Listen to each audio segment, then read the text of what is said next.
Ministerios Evangelísticos Visión de Fe te da la bienvenida a su programa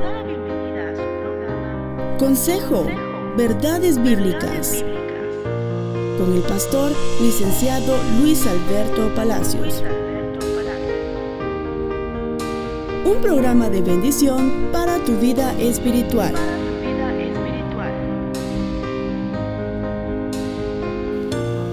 Bendecimos a quienes nos ven y escuchan a través de Facebook Live, una ofrenda de palmas para saludar a los hermanos en los diferentes lugares donde llega esta transmisión.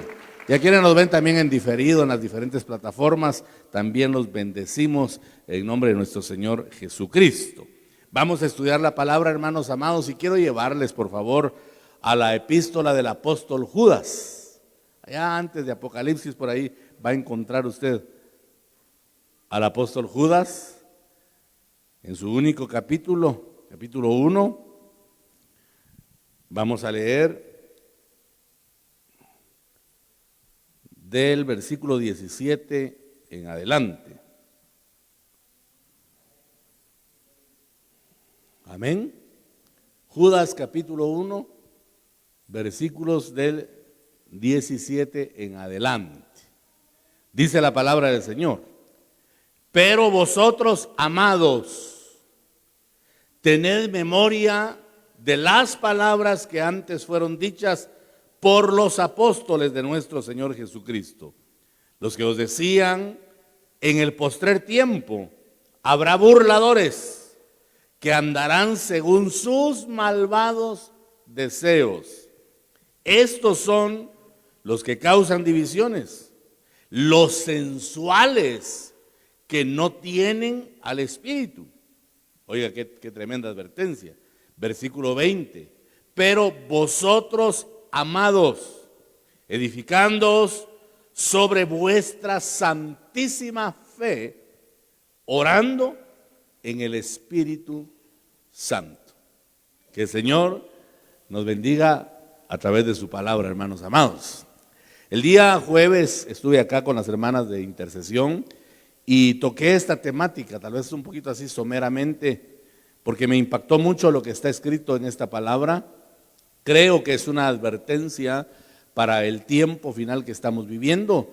Yo creo que a nosotros nos han alcanzado los fines de los siglos, hermanos, y tenemos que estar ahora muy apercibidos de lo que Dios habla a nuestra vida y sobre todo de estas advertencias contenidas en la palabra, porque creo que estamos nosotros viviendo ya el tiempo en el que de alguna manera van a aparecer estas manifestaciones.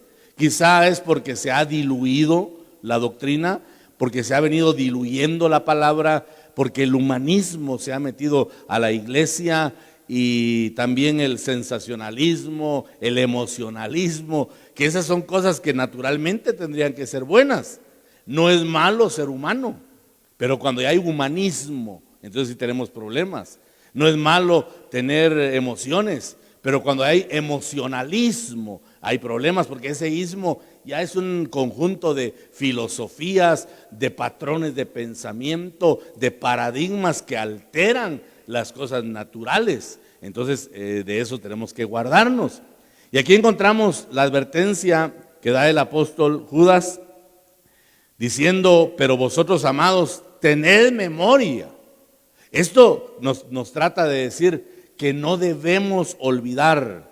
En primer lugar, tenemos que tener presente las palabras que fueron dichas por los apóstoles del Señor Jesucristo, los cuales decían que en el postrer tiempo, el tiempo que estamos viviendo nosotros hoy, este es el postrer tiempo, van a haber burladores que andarán según sus malvados deseos. Tome nota de eso. Es un tiempo en el que se le está dando mucha importancia al deseo del corazón. Si usted se da cuenta, hay una filosofía contemporánea que nos lleva a considerar que tenemos que amarnos nosotros, que tenemos que valorarnos nosotros, que no tenemos que permitir que nuestra estima baje demasiado, sino hay que mantenerla en un estatus elevado para que podamos tener una sensación de calma y de tranquilidad.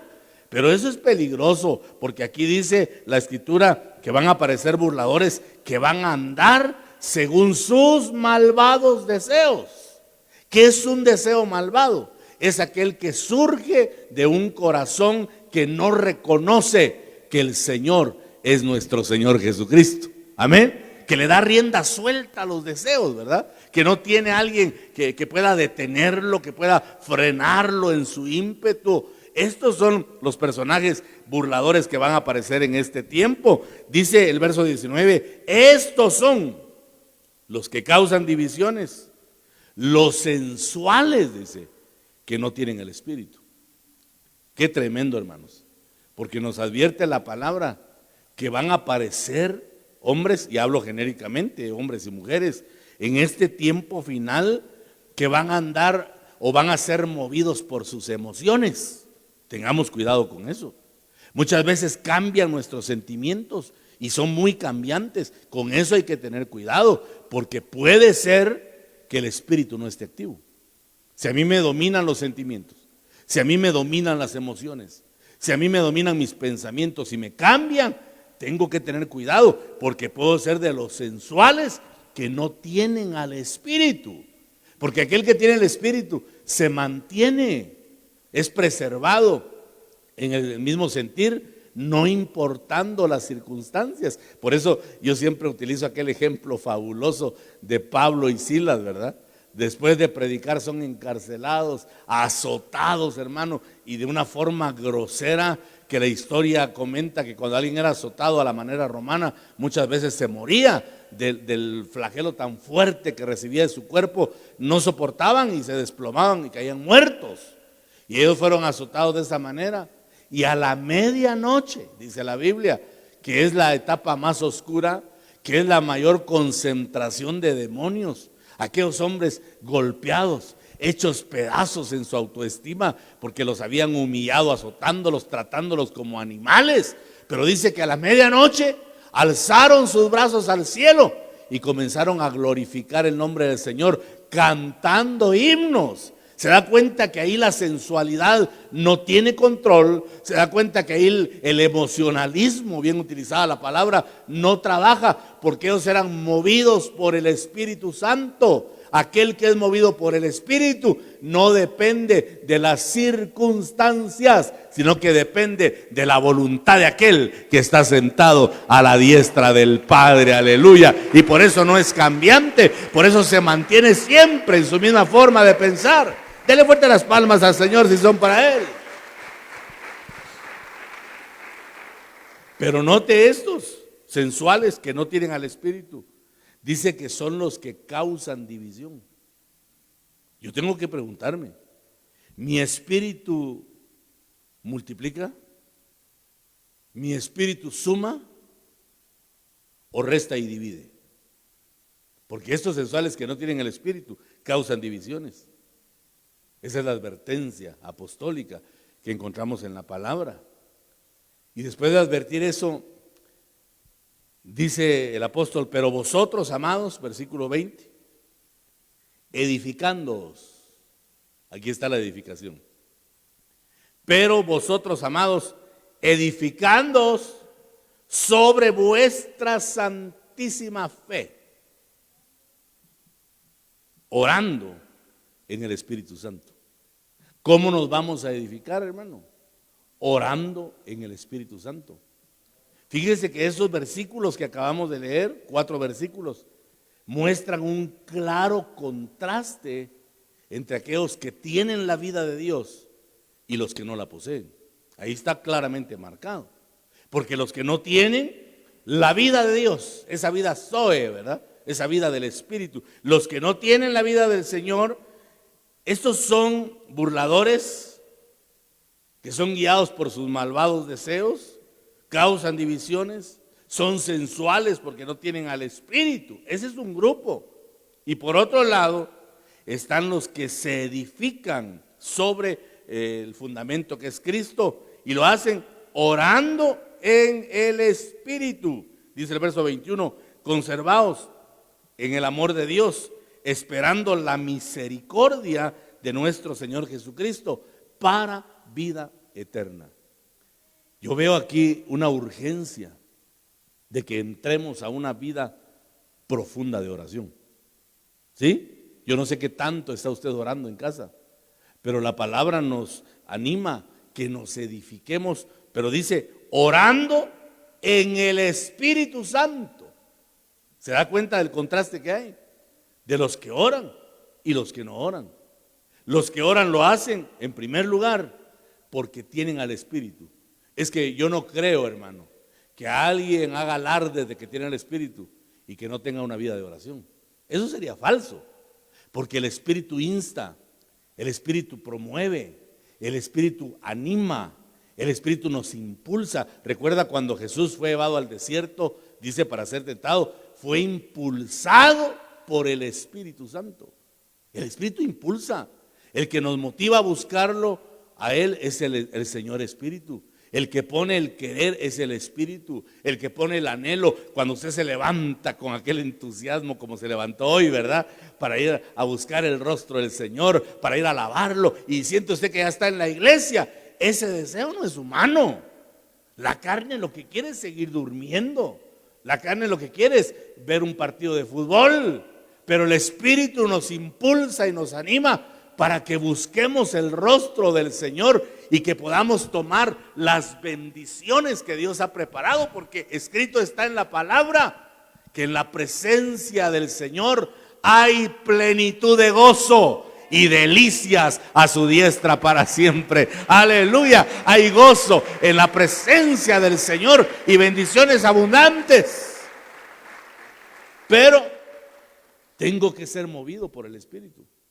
Porque si el Espíritu no me mueve, entonces puedo quedarme en la sensualidad, puedo quedarme en el emocionalismo, y eso es peligroso, porque puedo enseñar o autoenseñarme a que sean mis emociones las que me manejen y no la voluntad de Dios. Pastor, ¿y cómo sé si yo soy sensual o espiritual? Cuando se obedece al Espíritu, escúcheme bien, cuando estamos siendo impulsados por el Espíritu, generalmente vamos a hacer lo que no queremos. Así se conoce la voluntad de Dios. Porque yo no sé, bueno, tengo idea de cuál es la razón, pero el ser humano casi siempre va contrario a la voluntad de Dios. Tenemos una naturaleza de bajeza, tenemos una naturaleza pecaminosa que nos lleva generalmente en sentido contrario al propósito del Señor. Entonces, cuando yo comienzo a hacer aquello que no deseo, es porque Dios me está motivando y porque tengo que entrar a un proceso de muerte en el que tienen que morir las emociones, tiene que morir la sensualidad, donde tiene que morir el ímpetu humano, como dijo Juan el Bautista, una etapa en la que tenemos que menguar para que el Señor entonces crezca. Pero ¿será que es fácil eso? Esa es la lucha que tenemos a diario, hermanitos amados, en este proceso de evangelio que estamos viviendo. El evangelio es algo extraordinario, son las buenas nuevas que, dicho sea de paso, somos llamados a proclamar. Este evangelio hay que vivirlo. ¿Cuántos creen que hay que vivir este evangelio? Pero también tenemos que proclamarlo. Hace ya muchos años, ¿verdad? Quedó escrito en la historia, un personaje dijo una frase, ¿cómo es? Predica, y si es necesario habla. Y entonces se tomó la idea de que hay que, la idea que hay de fondo en las palabras de Francisco de Asís, es que el evangelio hay que vivirlo, y es cierto, yo estoy de acuerdo con eso. Él dijo, predica y si es necesario habla. Entonces muchos dicen, no es necesario hablar. ¿Cómo no va a ser necesario hablar? Evangelión significa buenas nuevas. ¿Cómo irán si no hay quien les predique? Eso ya es humanismo. Si yo comienzo a vivir el evangelio y comienzo a vivir correctamente, la gente va a ver el estilo de vida y de repente van a ver el fruto, pero no van a saber qué lo está provocando. En ese sentido sí falló ese hombre. Hay que vivir, es cierto, pero hay que proclamar. El ejemplo lo tenemos en la vida pura y santa de nuestro Señor Jesucristo. ¿Cuántos creemos que el Señor vivió agradablemente delante del Padre? ¿Y se quedó callado? ¿Ah?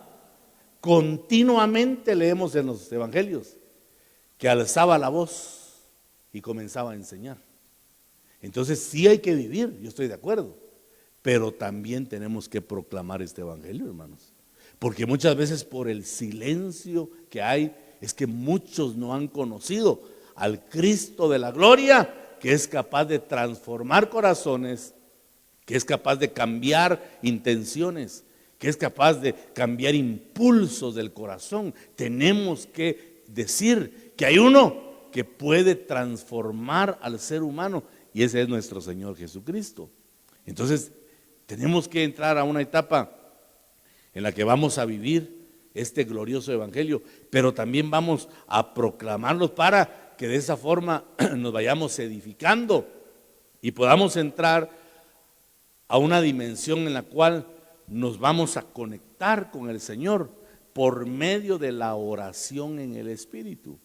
Ahí está claramente mostrado eso. Y fíjense que hay una nota interesante acá en este pasaje de Judas. Un comentarista, uno de los eminentes teólogos, considerado uno de los 4 padres de la iglesia, este personaje, ¿verdad? Él dice que al principio de la dispensación neotestamentaria, o sea, al comienzo de la iglesia, mire qué interesante ese dato, dice que dentro de los dones que se podían ministrar estaba la oración. O sea, la oración fue considerada por mucho tiempo un don, así como se imponía manos, ¿verdad? Y los apóstoles ministraban el don de sanidad, el don de lenguas, el don de interpretación de lenguas, el don de fe. Dice este personaje, Juan Crisóstomo se llamaba, ¿verdad? Que también cuando ministraban, imponían las manos y ministraban el don de oración o el don de orar. Y era tan importante lo que sucedía, que dice que el pueblo, el primer pueblo que fue alcanzado por el Señor, escuchaban a aquellas personas que tenían esa investidura y que usaban ese don de orar. Y dice que aprendían las oraciones textualmente, porque eran tan edificantes que aprendían la oración, la memorizaban y repetían la oración y recibían tremendos beneficios de parte de Dios. ¿Por qué? Porque el Señor secundaba la oración. Entonces, mire, hermano, qué importante es orar, pero orar en el Espíritu, no orar según nuestros deseos. Porque cuando las cosas van bien, cualquiera se tira de rodillas. Gracias, Padre, gracias por las bendiciones. Y cuando las cosas van mal, ¿quién levanta sus manos para decir, gracias, Señor, gracias por todo lo que me ha venido? Gracias, Señor, por esta desgracia en la que estoy viviendo. Porque aunque usted no lo crea, pasamos por momentos difíciles. Yo no predico el evangelio aquel de que nunca nos va a pasar nada, que si viene enfermedad estamos bajo maldición porque no somos hijos, que si hay pobreza hay que examinarse. Hermano, personajes como Pablo fueron perseguidos, y en su autobiografía él dice que muchas veces estuvo metido en la cárcel en desnudez y pasando hambre. Jesús dijo, en el mundo tendréis aflicción. Entonces, ¿dónde encajará ese evangelio que usted ha llamado a ser próspero, a estar bendecido, prosperado y en victoria? Y es cierto, pero ¿por qué no hablar de las etapas de probatorio en las que es calibrado el espíritu para ver de qué estamos hechos? Las pruebas son las que van matando la sensualidad y las emociones. Decía mi pastor ayer, tenemos nosotros que educar el alma, porque la Biblia dice que tenemos que bendecir a los que nos maldicen. ¿Qué hay que hacer con los que nos maldicen? ¿Bendecimos nosotros a los que nos hacen daño? ¿O pagamos mal por mal? Porque si pagamos mal por mal, tenemos que examinar qué tanto tenemos al Espíritu, hermano. Ay, pastor, es que ¿cómo cuesta? Sí, estoy de acuerdo con usted. Estoy de acuerdo. No es fácil. Pero el Señor Jesús en la cruz dijo: Padre, perdónalos, porque no saben lo que hacen.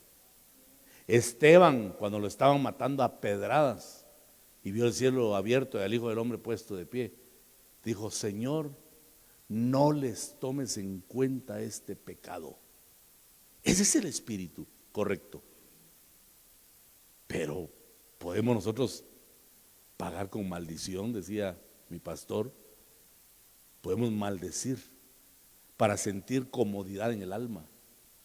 Porque cuando se aborrece y se maldice, hay comodidad, el alma está tranquila. Mire qué alma más chula. Ay, es que cuando odio a esa persona, ay, qué alivio en mi alma. No, hermano, esa es una falsa paz. La orden del Señor es que amemos aún a los que nos maldicen, hermano. Hay que amarlos. Pero entrar a esa dimensión, yo creo que solo se logra orando en el Espíritu y estando edificados.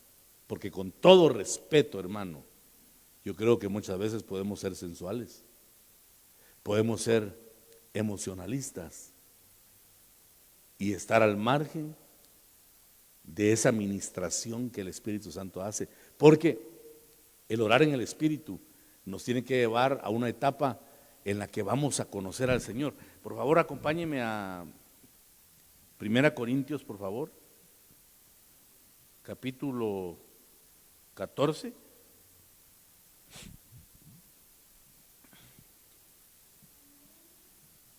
Versículo 15. 1 Corintios 14, 15. ¿Estamos ahí? ¿Qué pues? Dice el apóstol. Oraré con el Espíritu, pero oraré también con el entendimiento. Cantaré con el Espíritu, pero cantaré también, ¿con qué dice? Con el entendimiento. Note, orar y cantar con el entendimiento. Aquí cuando habla de entendimiento es la palabra griega nous, que dice se refiere al asiento de la conciencia reflexiva, comprendiendo las facultades de la percepción y comprensión, y las de sentimiento, juicio y determinación. Eso es entendimiento. Nous habla del asiento de la conciencia reflexiva.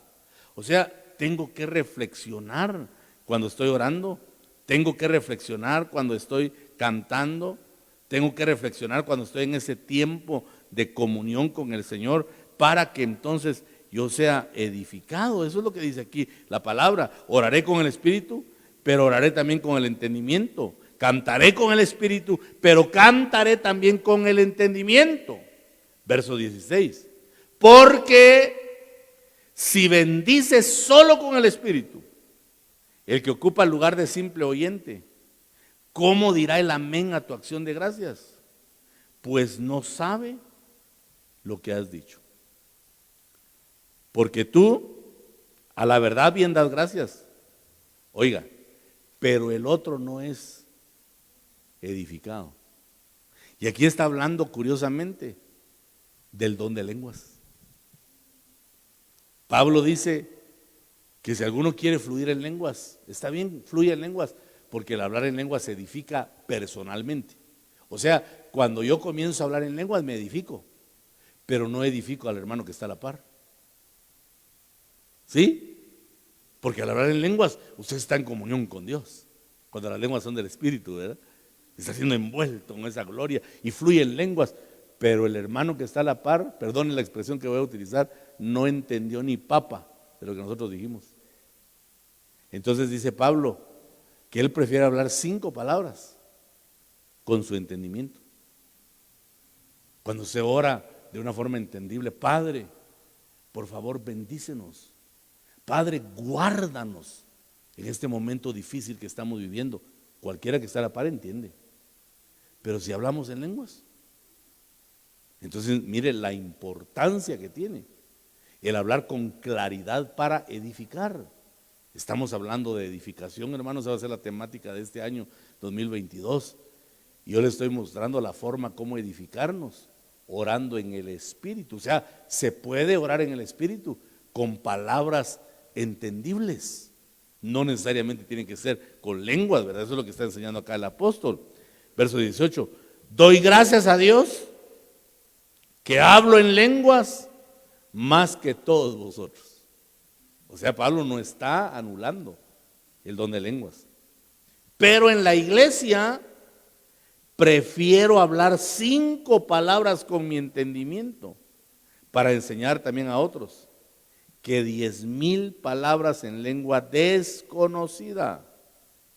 Hermanos, no sean niños en el modo de pensar, sino sean niños en la malicia, pero maduros en el modo de pensar. Bueno, lo que quiero destacar acá es que el apóstol está enseñando la necesidad que tenemos de edificar aún en oración. Es bueno entrar a una etapa de oración profunda. Ayer estuvo el hermano Héctor orando con gente del IMSS Central y él dice: yo no le llamo culto de oración, yo le llamo convocatoria, porque todo el que viene a este culto sabe que no viene a recibir, el que viene a este culto viene a dar. Qué interesante la perspectiva, ¿verdad? El que viene el día sábado en la mañana, dice el pastor, viene sabiendo que tiene que dar, que tiene que orar por el que está necesitado. O sea, la idea no es voy a ir a recibir, como la mayor parte venimos, voy a recibir de Dios. ¿Y cuándo venimos a dar? ¿Aló? ¿Cuándo venimos a dar? Yo creo que es bueno tomarnos un tiempo, unos 5 minutos tal vez, para orar los unos por los otros. Ay, no, pastor, hay distanciamiento. Hermano, ¿cree usted que orando en el espíritu ese demonio va a tocar su cuerpo? ¿Ah? Si piensa usted que sí, está en la pura calle, con todo el respeto que me merece y el amor que le tengo. Yo creo que orando en el espíritu, hermano, somos resguardados por Dios. Sobre todo cuando oramos por nuestro hermano, porque mire, es increíble, pero yo sé que todos aquí, sin excepción, esta mañana traemos una necesidad. Yo no sé de qué, pero todos venimos necesitados. Y muchas veces no oramos los unos por los otros. Dice la Biblia que somos un reino de sacerdotes. Y la palabra sacerdote significa uno que intercede en favor de. ¿Cuándo vamos a ejercitar el sacerdocio? ¿Cuándo vamos a entrar a esa etapa en la que vamos a orar los unos por los otros para ser edificados? Dice el pasaje que leí de Corintios 14:15 en la Nueva Traducción Viviente. ¿Qué debo hacer entonces? Oraré en el Espíritu y también oraré con palabras que entiendo. Cantaré en el Espíritu y también cantaré con palabras que entiendo. Por eso, hermano, es que no somos llamados a cantar en hebreo, ¿verdad? Baruch Hashem Adonai. ¿Qué entiende usted de eso? ¿Ah? Hay que cantar con palabras entendibles. Esa es la manera que el apóstol recomienda para ser edificados.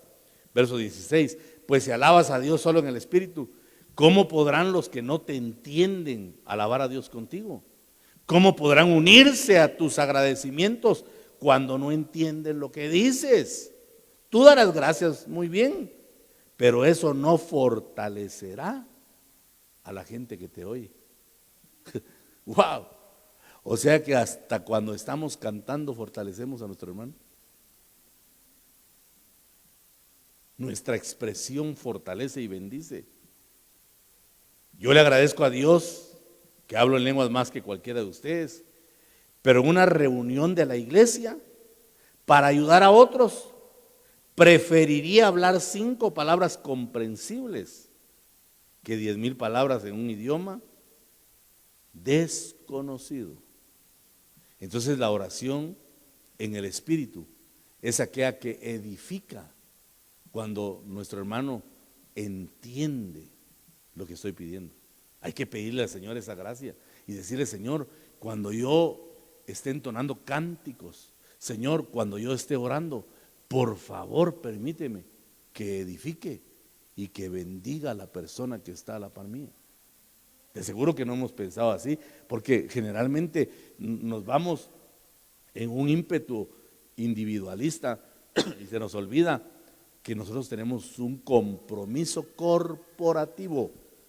La iglesia es un cuerpo y tenemos que pensar no individualmente, sino que tenemos que pensar corporativamente. Cantar de esta manera, orar de esta forma que le estoy explicando, es entrar a una dimensión en la que nosotros vamos a ser instrumento para edificación. Pero si nuestro hermano no entiende, entonces estamos en problemas, ¿verdad? Tenemos nosotros que entrar a esa etapa en la que vamos a ir gradualmente conociendo al Señor. Y en la medida que lo vayamos conociendo, vamos a ir aprendiendo más del Señor, vamos a ir tomando bajo una percepción espiritual las cosas que Dios nos va a ministrar por su Espíritu, porque hermanos, cada vez que Dios desciende, ocurre algo sobrenatural. ¿Cuántos lo creen? Cada vez que Dios desciende, ocurre algo sobrenatural, porque Él no desciende para ministrar nuestras emociones, sino que Él desciende para irnos perfeccionando. Dice Efesios que el Señor está en una tarea con la iglesia donde Él la está adornando, donde Él la está preparando para presentársela a sí mismo como una iglesia perfecta. ¿Cómo quiere Dios que seamos? Perfectos. ¿Cómo espera el Señor encontrar la iglesia? Perfecta. Pero ¿cómo estamos? Si tenemos problemas con amar, tal vez no nos maldicen, solo con el que no piensa igual que nosotros, ya tenemos conflictos. Yo sí lo exhorto en el amor del Señor, porque la palabra ya me exhortó a mí, que examinemos nuestro corazón y que determinemos, hermanitos amados, qué tanto nosotros estamos permitiendo que el Espíritu sea Señor. Cuando el Espíritu es Señor, esto se conoce porque vamos a tener en abundancia el fruto del Espíritu. ¿Y cuál es el fruto del Espíritu? ¿Qué tanto amor tenemos? Ay, pastor, yo amo a quien me ama. Eso no supera la justicia de los fariseos. ¿Cuál es el mérito? Cuando amamos a quien nos ama. Pero cuando amamos a quien no nos ama, entonces ya nos estamos ejercitando en el glorioso evangelio que el Señor vino a revelar. Amén, hermanos. Vaya conmigo a Romanos capítulo 13, por favor.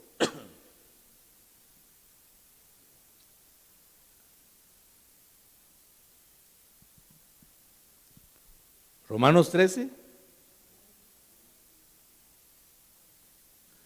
versículo 8 en adelante vamos a leer. Me indica cuando esté conmigo, por favor.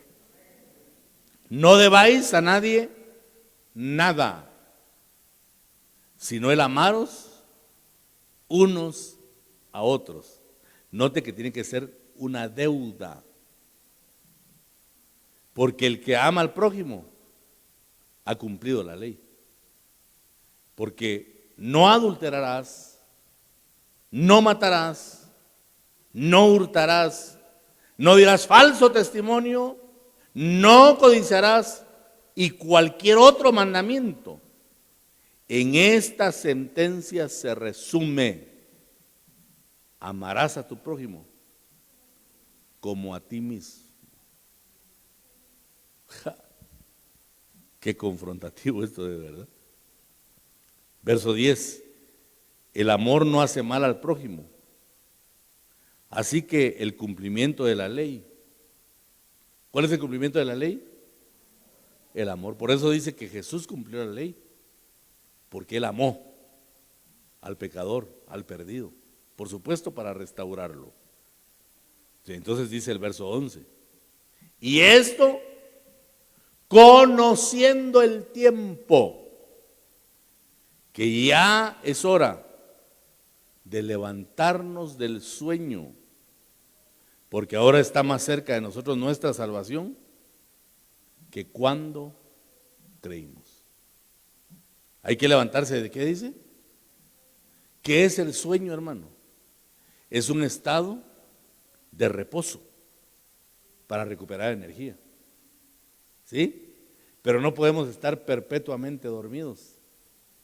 La iglesia tiene que despertar del sueño, porque cuando no se despierta del sueño ya no es un sueño natural, ya es un letargo dañino.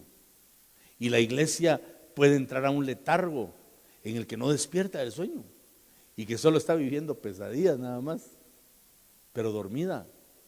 La iglesia tiene que despertar. ¿Y tiene que despertar para qué? Para anunciar las virtudes de aquel que nos sacó de tinieblas a luz admirable. ¿Cómo lo vamos a hacer? ¿Viviendo el evangelio? Sí, pero también proclamándolo. Pero sabe, hermano, yo estaba pensando en esto y el Espíritu me trajo un pensamiento que muchas veces no proclamamos, porque muy probablemente no sentimos la dignidad para poder hacerlo.